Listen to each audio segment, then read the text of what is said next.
So we did the cage system, which is basically using the chords of C, A, G, E and D in order to be able to repeat exactly the same patterns around the neck and transpose what you do. So the chords are C, and then the other part of it is that you can play the same chord using each of the other chords. So C can be played with a C and an A G and an E and a D. So there's the two principles of it. Is so we start with the C. So if we're doing it literally on chords, we've got C. We take the root note of C and we play a bar chord to make C. That bar chord is of A. So that's C, A of cage system. C to A. Then we take our root note from there and we move our root note to there, the octave, and we cover the three fingers of the D, G and B string, and we replace that with our third string.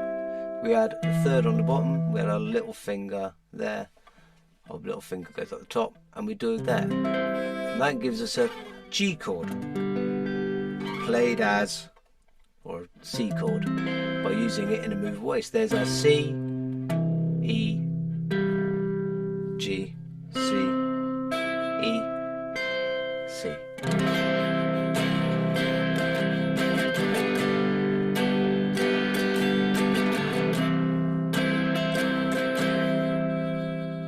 Then we take that root note, add this E chord to it, and we've got C again. So there's C using an E chord. The final one is using that octave C as the root note and adding a D chord on the top. So we've got C, go down to this octave, C, using the E chord. Use the same root note, becomes C using the G chord. Becomes that shape, comes to here. And we move where basically what we've done is just move the root note from there for that chord to there. So we've kept the same notes, moved our fingers and changed where the root note is. It's C there or C there. And then back to our C chord.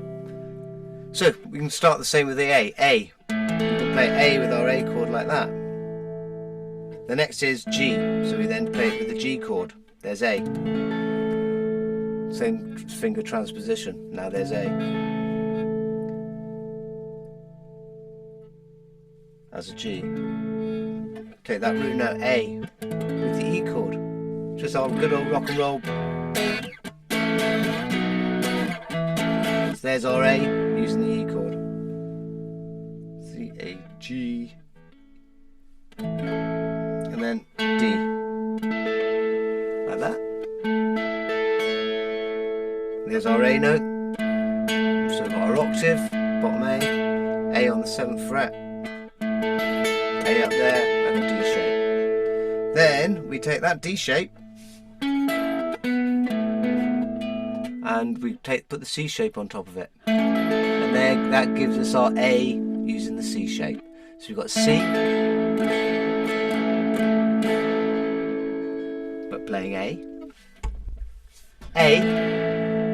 playing A, G, playing A, E playing A, and D playing A. So C, A, G, same principle here. Now we know this one. This is ones where this is most obvious because most of us are used to playing G here, and sometimes G is a bar chord. Again, same principle going for the G, played with the G chord.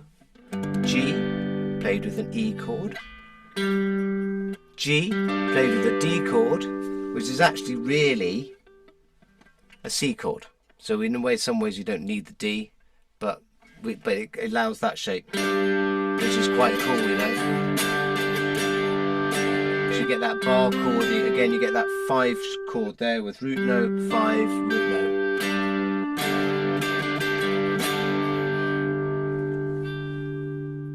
Then we take that, and we go back to our traditional G using a C chord. Then we have G using an A chord. Right up here, and totally out of tune.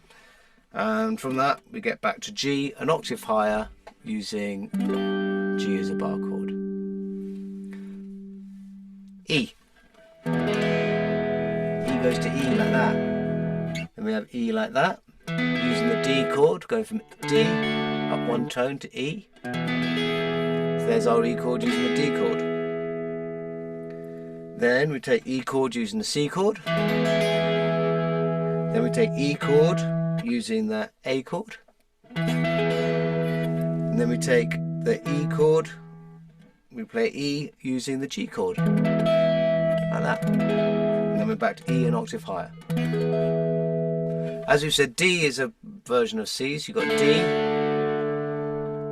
And if we look, we just move our fingers around, that becomes the C chord. All we're doing is, you'll often see D's played like this. You know, you can add that, or you can add the F sharp there. So you've got D. D as we play it with the open string, getting that root note 5 root note thing. Get the third on the top. Then D using the C chord. Same principle, root note. Turns it to the A chord. Becomes D using the A chord. Switch our finger. Becomes D using, there's our root note D using the G chord. D, root note there using the E chord. So what's good about this is that once you've learned those, the idea is that we move between those chords but on one or two strings. For example, what's the best one? We'll do it with C. So you might have a C like that. And then go to the A. Yeah, so that'll come, so we've got our C chord. Got a little melody over the C, then there. Well, that remains the same over that chord. But when we go to the E chord, we've got these two notes. And then back up to the E, C from the D chord. So you can get a thing that goes.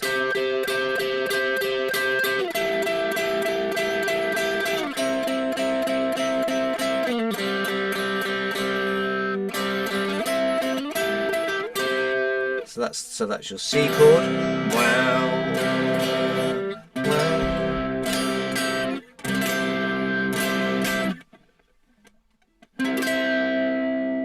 Yeah. And then you take little bits of that, so you could pick it and go.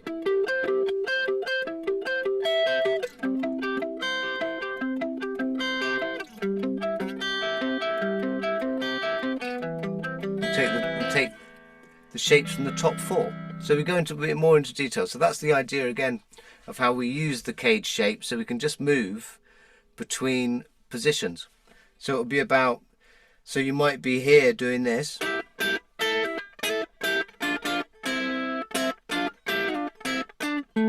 So we're moving from that C there to that C there. Yeah?